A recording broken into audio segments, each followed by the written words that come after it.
Esarhaddon viveu no século VII a.C. e se tornou um dos governantes mais enigmáticos do Antigo Oriente.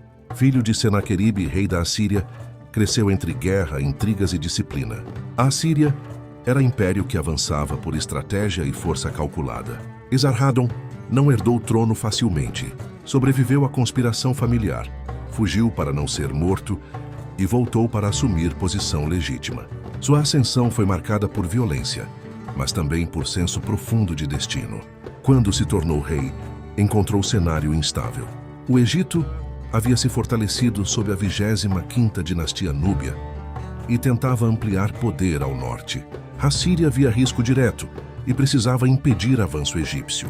Esarhaddon sabia que confrontar Egito significava enfrentar civilização de 3 milênios e território protegido pelo deserto. Mesmo assim, avançou. Seu objetivo não era destruir país, mas neutralizar força que poderia ameaçar equilíbrio regional. A campanha militar foi planejada com precisão. Esarhaddon não confiava apenas na força bruta. Utilizava espionagem, diplomacia e conhecimento do terreno. Ao mesmo tempo, consolidava alianças no Levante para garantir rotas seguras. Ele entendia que guerra depende de logística e que vitória começa antes do combate. Essa visão transformou o exército assírio em máquina disciplinada, que avançava como sombra sobre regiões rivais. Quando a invasão começou, Egito se preparou para resistir. O faraó Taharqa, líder núbio, era guerreiro experiente. Confiava em conhecimento do território e tradição militar. Mas o avanço assírio foi rápido. Esarhaddon conduziu tropas pelo deserto, tomou cidades estratégicas e desmontou defesas antes que Egito pudesse reagir. Cada vitória enviava aviso claro. A Assíria havia chegado e não recuaria. O confronto decisivo ocorreu próximo ao delta. Taharqa tentou bloquear avanço, mas o exército assírio, mais disciplinado, rompeu linha defensiva.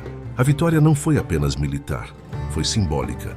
Pela primeira vez em séculos, Egito caía diante força estrangeira de modo que abalou a identidade nacional.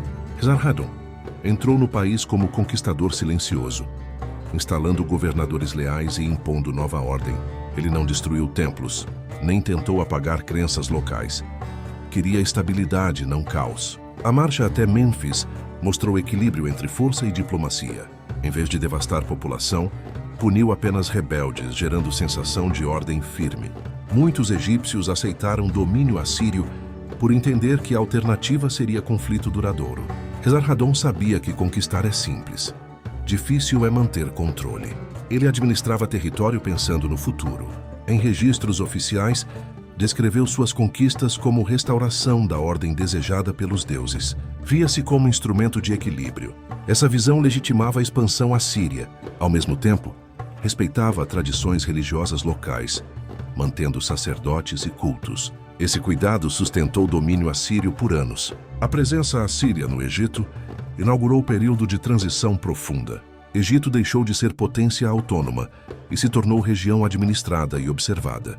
Essa mudança abriria caminho para transformações que, décadas depois, permitiriam a ascensão de líderes como Psamético I.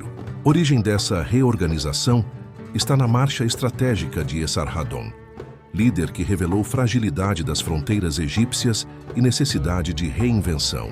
Ele alterou o equilíbrio de poder no Mediterrâneo sem buscar glória pessoal. Conquistou o país inteiro com precisão de quem entende que história não se escreve apenas com armas, mas com visão que o tempo não apaga.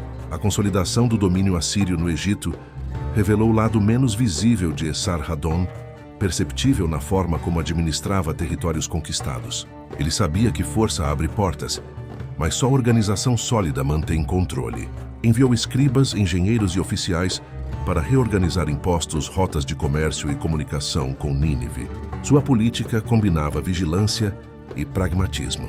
Não queria apagar a identidade local, queria evitar rebeliões. Esse equilíbrio entre imposição e tolerância mostrava compreensão rara do que sustenta impérios. Enquanto fortalecia Egito, enfrentava tensões internas. A Assíria era império sustentado por lealdades frágeis.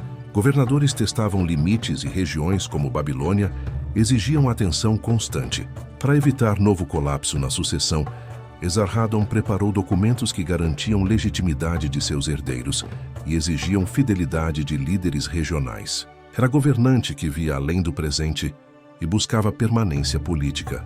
A resistência egípcia não desapareceu. Taharqa tentava reorganizar forças no sul, e Esarhaddon sabia que permitir seu retorno seria erro fatal.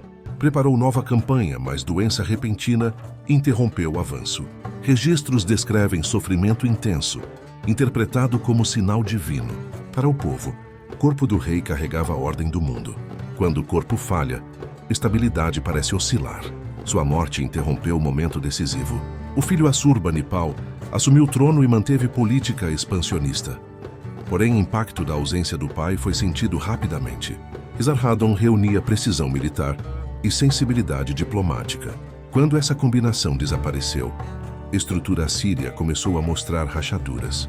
O império permaneceu forte por algum tempo, mas já sem mesma estabilidade estratégica. Assurbanipal continuou o combate contra Núbios e consolidou domínio sobre regiões egípcias.